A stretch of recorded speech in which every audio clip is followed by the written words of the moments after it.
Hello guys and welcome to Stevie TV and the early predictions for the Premier League, where I think everybody is going to finish in the Premier League this season, starting from 1 to 20. And we're going to start with that first one right at the bottom. Who's going down? The bottom three. Here we go. The bottom three will be Ipswich, Southampton and Wolves is what I'm saying. I think Wolves will just miss out this season and I think they will go down.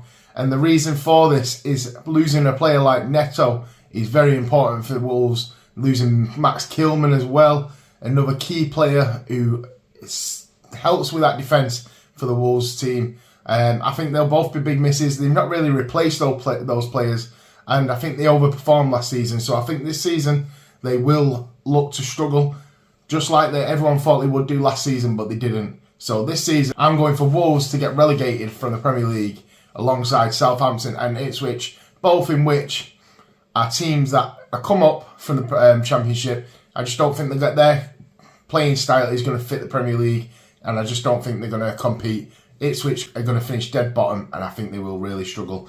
But you never know. McKenna might have this team working very, very well, and he might understand the Premier League, and he might actually get this team playing football the Premier League way rather than the Championship way. So let's see what happens, but I think them three are going down. The next three teams I've got here, guys, is Leicester, Fulham and Forest. I think Leicester just miss out on getting relegated, and I just don't think they've got that capability of pushing too much to stay up. And I do think they'll struggle this season, but I think they'll just manage it and scrape through by 1 or 2 points. As for the other two teams, obviously Fulham's a big shout to be down there. And that's one of my bold predictions this year. I think they overachieved massively last season again, just like Wolves did. And I just don't think they're going to be there. I think they've got all these signings. They're not going to be in that squad. And they're not going to fit the squad just yet. And I think it's going to take them a full season to get used to them players. And they've got some good attacking threats. I just don't think the defence is solid enough for the Premier League. And they will struggle at the back. As for Forest, they're quite similar. I think they just fight it out near the bottom, and they have done in the last few seasons. They've not really improved the squad, but I think this team now, they've stopped signing about 20 players a season, and they're actually going to try and mould it to a good team, which is the reason why I think that they will actually stay in the league and finish 15th. Next, I've put Everton in 14th, and the reason for Everton being 14th, I feel like this is a team that can perform.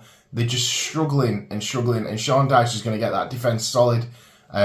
More and more he's managing the team. And the thing is that if Calvert-Lewin stays and stays fit in a season, he might actually do well up front. And even though Anana is going to be a big loss in the midfield, I think this is a season where James Garner is going to improve and show what he can actually do in that Everton shirt. And he'll probably be their best player this season.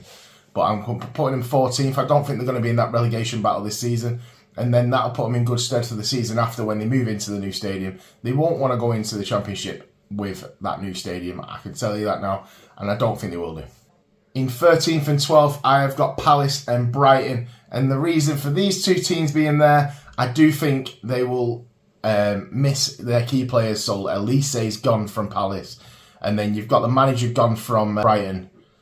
And they're going to struggle without that style. Obviously, they brought in another manager, but can he do what De Zerbi could do?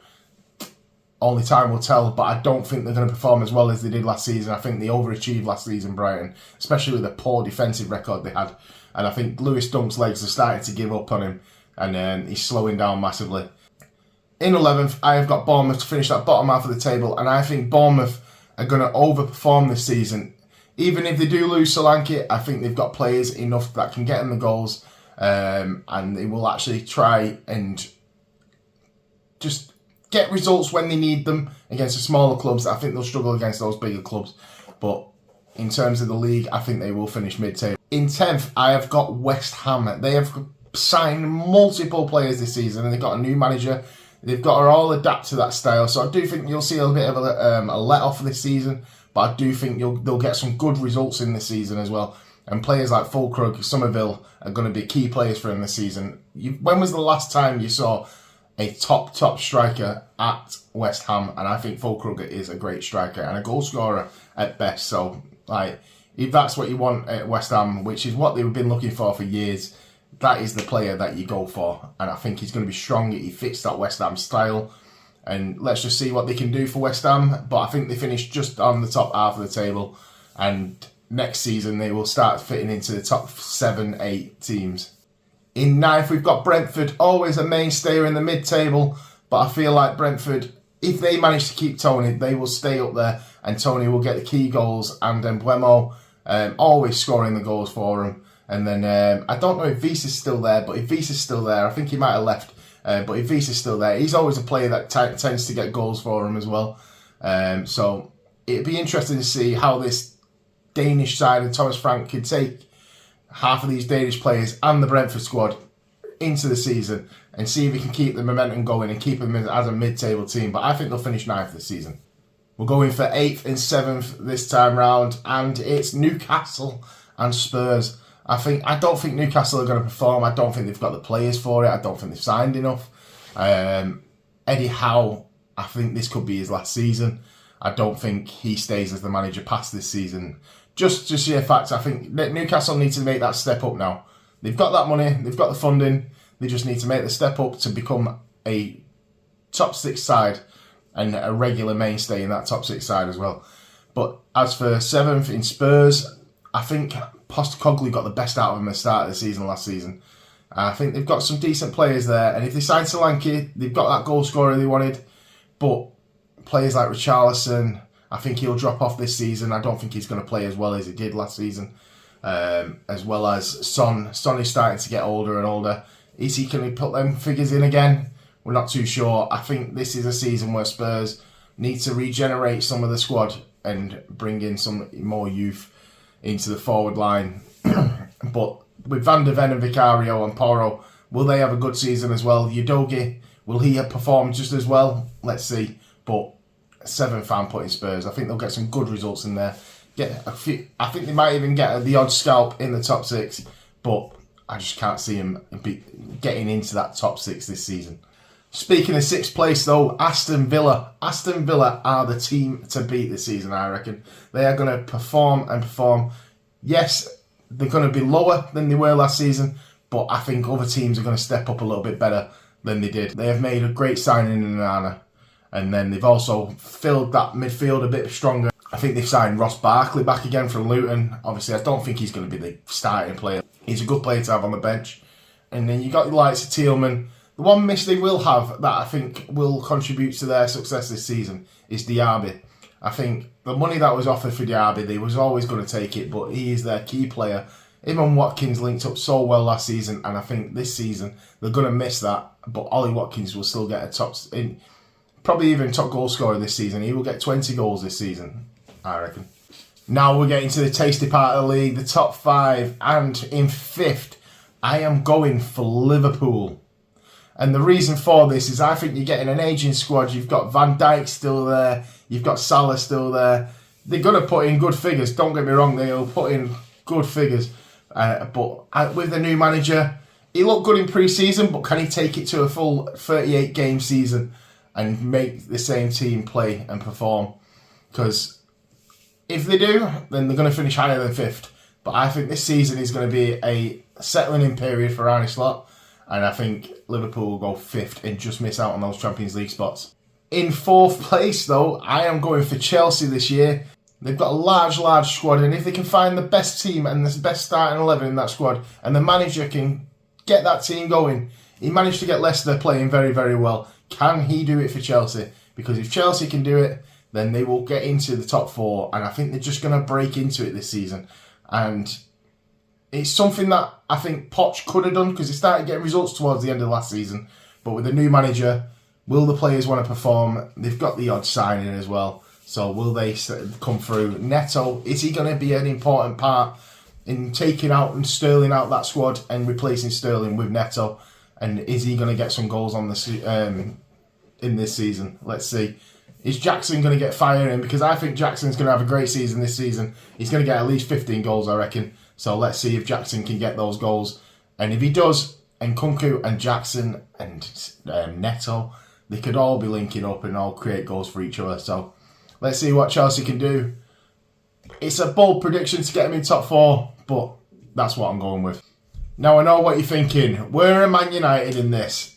And guess what, guys? I have not put them third either. I have put Arsenal third and United second and Man City in first. And the reasons for this is I think Arsenal are going to struggle this season. They got Cauliflower or Calamari or whatever he's called, and they've just assigned him as a backup centre-back. But I don't think he is going to be the player that they expect him to be. And with him in the Arsenal side, I think he's not going to take Saliba or Gabriel out. I just don't think he's going to be the player Arsenal fans are expecting him to be. It could be the same for some of the United players that I'm going to mention soon, but I just don't think he's going to be the player that they expect him to be. And I do think the seasons are going to take its toll. It's hard to do 3 years on the bounce to finish top of the league and still not win. And if they can do that this season, then well done to them. But I do think they will struggle this season, and the mentality is not going to be there. And I don't think that they can push on. It's going to be hard for Odegaard to try and get the mentality of the players. If they start going halfway through the season and they're still at the top of the league or anything like that, then it's going to be a struggle for Odegaard to keep that mentality, because they've lost it last 2 seasons.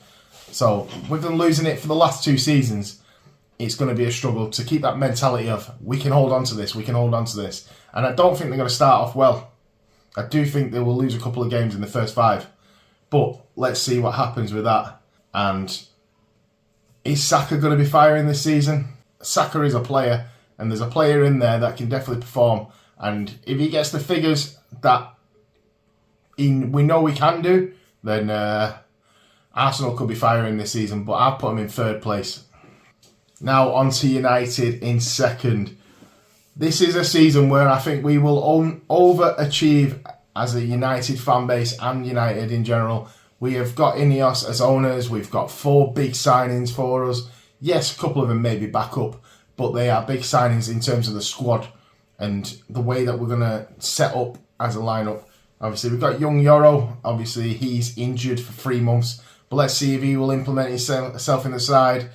But we've got De Ligt to cover that as well. So De Ligt is going to try and be partnered with Martinez, and then we'll have Mazraoui, Dalot, Luke Shaw when he's back. Is Luke Shaw going to start? That's good, questionable. So with United, they've got them signings at the back, and I think the more solid we are at the back, we can implement that further forward. We've got Xerxes as a backup striker now to Højlund. The one thing I do think United are missing is a left back and a centre defensive midfielder. I don't think Casemiro's going to hold up this season. But if we do get the results that I think we can achieve, then 2nd place is achievable. But I do think Man City are going to run away with this league this year. It's going to be number 5, and it's going to be a 15-point gap, I reckon, along those lines. I think Man City are just going to absolutely run away. If they can keep Rodri fit and keep him not fatigued throughout the season, then Man City are winning the Premier League, guys. And that's where I've got it. So let's run that through. Ipswich going down, Southampton going down, and Wolves going down. And then top 4 for the Champions League spots: Man City, Man United, Arsenal and Chelsea. The big 4. The big 4 are there again. Liverpool just missing out on those Champions League spots. But, guys, that's my Premier League prediction. Get in the comments, let me know what you think. I know there's going to be a few people out there that don't believe in that. I don't think it's going to happen that way. A lot of people will laugh at my prediction for United. Am I being biased? Potentially I might be. But I am confident for this season as a United fan. So let's see how we end up there. And let's see. I've got a bet on with somebody who's an Arsenal fan that United finish above them this season. So let's hope that bet comes out. Let me know what you think, guys. Like, share and subscribe to the channel. I'll see you on the next video.